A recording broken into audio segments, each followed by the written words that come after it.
Vi så rigtig god lørdag til jer ude i støven. Ved det var vin.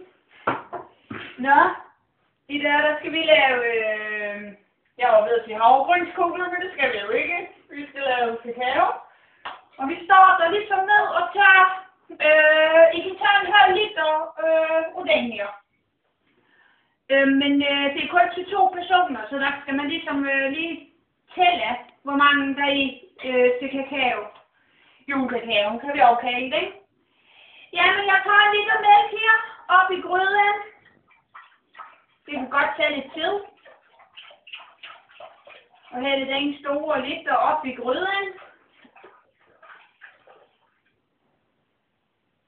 Jeg tror, jeg har gjort lidt for det. Jamen, vi starter med at komme lidt kakao i gryden, hvor vi tager 4 store skefulde rodenier ned i gryden. Store nøgen. Og så skal vi overhælde sukker i, og der skal jeg lige se, hvad jeg har skrevet i den her. Man kan også bruge skumfiduser til ned og komme ned i selve kakaoen, når den står og koger. Der kan man sætte, der cirka en håndfuld ned i gryden med dem. Og så rører jeg.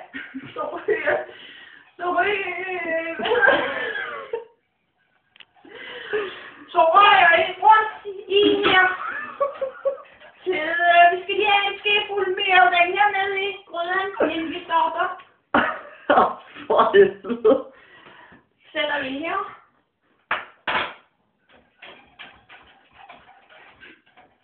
Og der skal vi have, vi skulle lige have sukker i over. Sukker i gryden. Der tager vi lige lidt, jeg kan bedst lide at trykke økologiske remedier i køkkenet. Det er altså 1000 gange bedre, skulle jeg hilse sig, jeg var ude og lave mad her forleden, og det smagte simpelthen altså økologisk, skulle jeg hilse sig. Nå, vi skal nok have lidt mere, jeg tror jeg kom en skefuld for meget i mæslen her.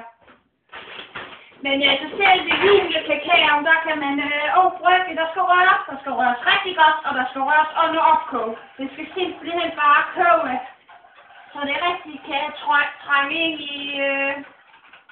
i mælken.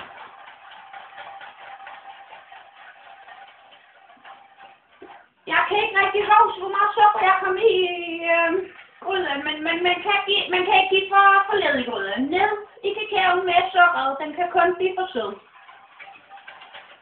Men sådan, det går fint jo.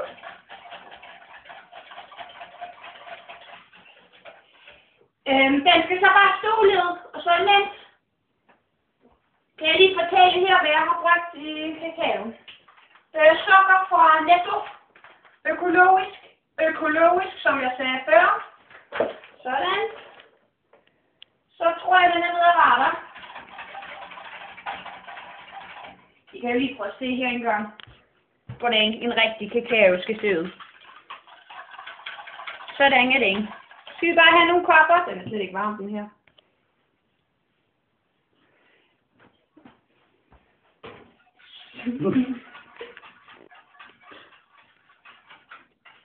Vi starter med at tænke for komfort. Der skal jeg bare brygge en lighter, og så siger jeg, hvad er det her? God lighter. Og lige bare på 3 eller noget. Den rigtig kan stå og koge. Skal jeg lige se her? Sådan. Og så sætte gryden på. Pas på forklæde. Gå brænder lige pludselig. Ligger lige her. Og så rigtig trænger ind i selve kakaoen. Skal den bare stå dernede.